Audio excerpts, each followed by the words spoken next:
He is Alex, a junior developer.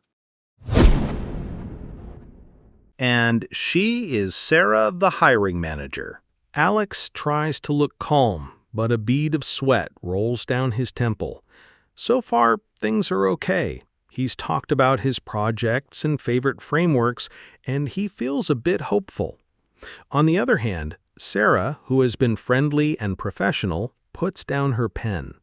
She leans back in her chair with a thoughtful, unreadable expression on her face and asks an unexpected question. All right, Alex. This has been great.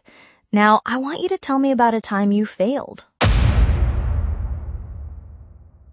This moment, right here, every single one of us has been here. The gotcha question.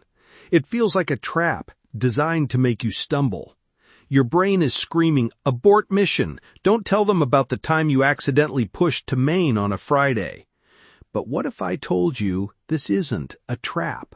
What if this question, and all the other scary ones like it, are actually secret invitations? An opportunity to stop being just another resume and start being the human they want to hire. Welcome to my channel.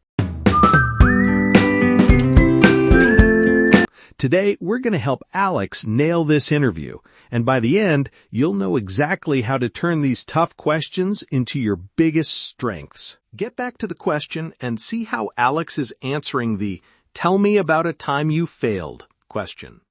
Failed? Well... Classic panic. Okay, let's break this down. Why they ask this?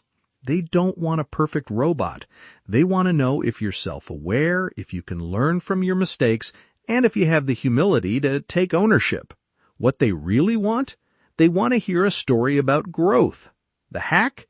The STAR method. You've heard of STAR: situation, task, action, result. We're adding an L for learning. Frame your failure as a learning experience. Here's how Alex should perfect answer. That's a great question.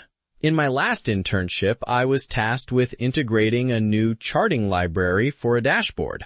I chose a library that looked powerful, but underestimated its steep learning curve. I spent too much time trying to force it to work, and we fell behind schedule. I had to be honest with my lead, and we ended up pivoting to a simpler solution to meet the deadline. The biggest thing I learned from that was the importance of a proof of concept phase. Now, before committing to any new technology, I build a small, isolated prototype to assess its actual complexity. It made me a more pragmatic and efficient developer. See? Alex owned the failure but spun it into a strength. Next question. Your portfolio is strong for a junior, but we are interviewing candidates with 5+ years of experience. Why should we choose you? Because I'll work for less money? Because you have a really nice coffee machine? Come on, think! Okay, this feels personal, but it's not. Why they ask this? They already know you have less experience. This is a test of your confidence and self-awareness. What they really want, they want you to sell them on your unique value proposition. What do you bring that a seasoned, potentially more cynical dev might not? The hack. The bridge and pivot. Acknowledge their point, then pivot to your strengths. Don't compete on their terms, years. Compete on yours. Energy, modern skills, passion. Here's how Alex should perfect answer. That's a fair point. While I can't compete with 10 years of experience, I can compete on my energy and my perspective. I'm deeply passionate about modern front-end development. I've spent the last year immersed in React and Next.js, tools this team is using right now.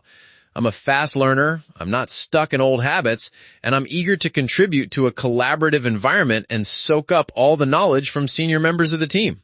I see this as an opportunity to bring a fresh, dedicated drive to the role. See, Alex has turned his disadvantage into a benefit for the team.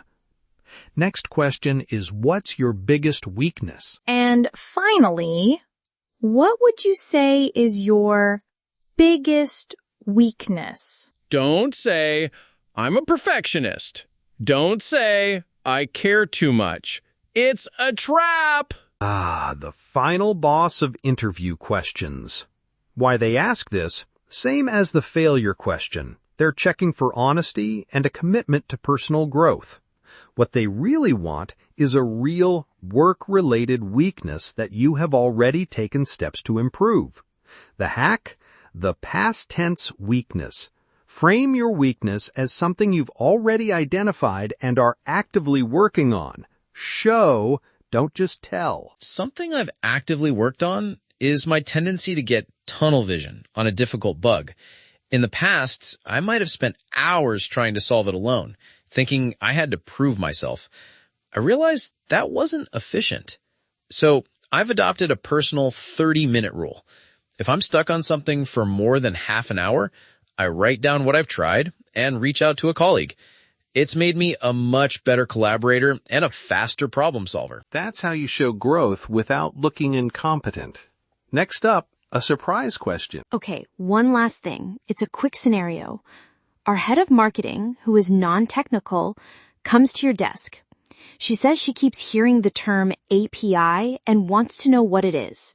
How do you explain it? This isn't a tech quiz. It's a collaboration test. Can you communicate with people outside of your bubble? The hack? The relatable analogy. Use a metaphor from everyday life. The classic is the best for a reason. I'd use a restaurant analogy. I'd say, imagine you're in a restaurant. You are the customer, and the kitchen is the complex system with all the data and functions. You can't just walk into the kitchen and make your own food, right? You need a waiter. The API is the waiter. You give your order, your request to the waiter, he takes it to the kitchen, and then he brings back the food, the data that you asked for. It's the messenger that lets two different systems talk to each other in a simple, structured way. Thank you, Alex. That was perfect. We'll be in touch very soon.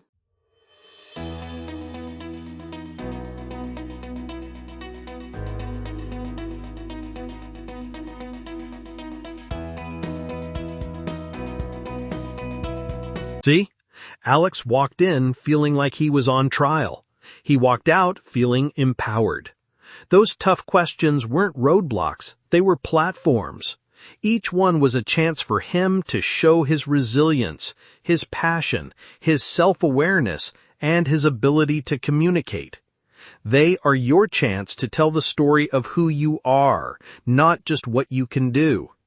So, the next time you're in that seat and you feel that moment of panic, I want you to remember Alex. Take a breath and see the question for what it is, a secret invitation to shine. I want to hear from you. We've all got one. What's the absolute toughest, weirdest, or most unexpected question you've ever been asked in an interview? Drop it in the comments below. Let's build a library of answers and help each other out. If this video helped you feel even a little more confident for your next interview, do me a huge favor and hit that like button. It really helps the channel. Subscribe for more videos to help you land your dream tech job. And hey, while you're at it, check out this video right here on 8 shocking GitHub Copilot hacks you probably don't know about. Thanks for watching. You've got this.